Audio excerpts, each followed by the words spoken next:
Hoy en Aprendiendo a Escribir hablaremos de las reglas ortográficas, de los signos de puntuación, de la coma. Entonces comencemos. La coma indica normalmente la existencia de una pausa breve dentro de un enunciado.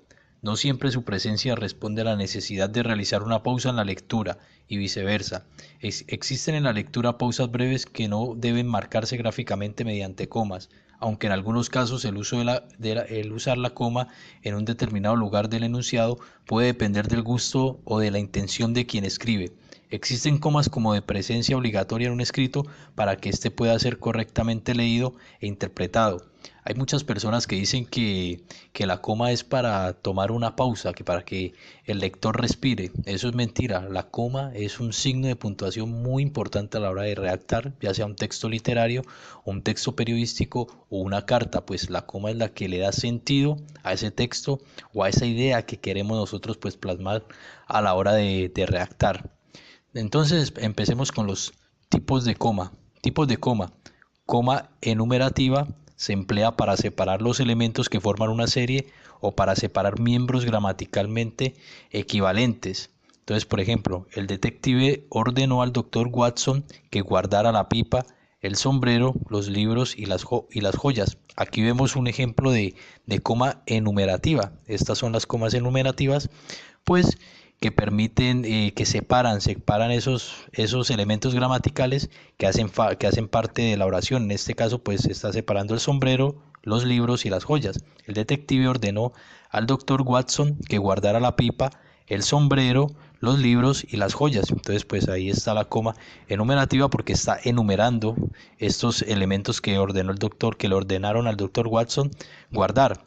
La coma vocativa se usa para separar el vocativo y el mensaje. Ejemplo, Patricia, apoya a tus hermanos. Entonces, pues aquí vemos un claro ejemplo de coma vocativa. Cuando el vocativo va en medio de la oración, se escribe entre dos comas. No olvides, querido Francisco es el vocativo, coma, que te llevo 10 años de ventaja. Coma hiperbática.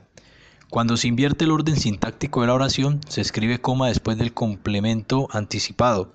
Ejemplo, de acuerdo con la decisión del grupo, coma, usted no participará del campeonato. Entonces aquí vemos claramente cómo se invierte el orden sintáctico de la oración, porque la oración podría ser usted no participará del campeonato de acuerdo con la decisión del grupo. Entonces como se invirtió, pues se tiene que poner la coma hiperbática. Coma adversativa.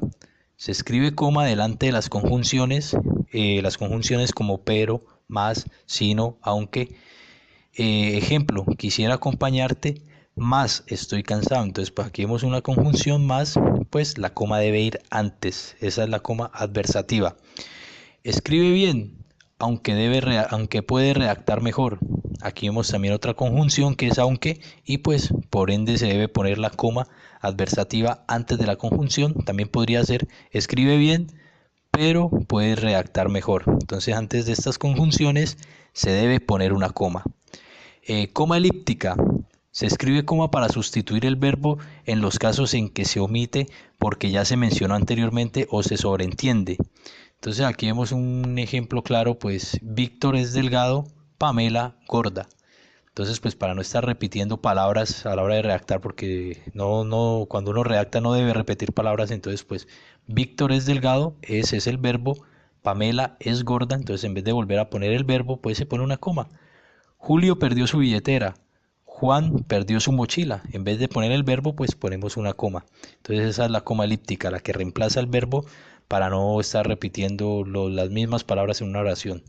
Coma incidental. Se escribe coma para separar los incisos que se incrustan en el discurso. Se trata de una palabra, una frase o una oración que explica el sujeto o el verbo o el objeto. No forma parte de la esencia, tanto que, si se elimina, la idea queda incolume, va siempre después de lo explicado, va entre comas. Entonces aquí vemos un ejemplo. Francisco, coma, al darse cuenta que Pamela no estaba, es el inciso, corrió furioso hacia el parque. Si no se pusiera el inciso, quedaría Francisco corrió furioso al parque. Y quedaría solo en eso, Francisco corrió furioso al parque y no sabemos por qué.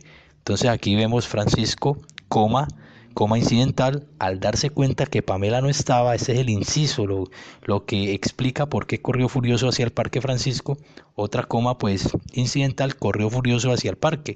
Entonces vemos que la oración, este pedacito de al darse cuenta que Pamela no estaba, es la explicación es el inciso que explica la oración gramatical que tenemos en este ejemplo. Entonces, pues ahí debe ir entre comas incidentales.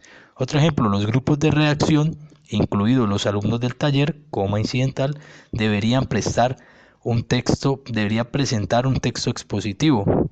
Entonces aquí vemos los ejemplos de coma incidental. Esto ha sido todo por hoy. Nos veremos en otra edición en donde hablaremos del uso del punto y coma, del punto y seguido, del punto y aparte y del punto final. Recuerden que para escribir bien es necesario leer, ya sea leer un libro o ya sea leer o leer el periódico, pero para mejorar su ortografía y su redacción es necesario leer.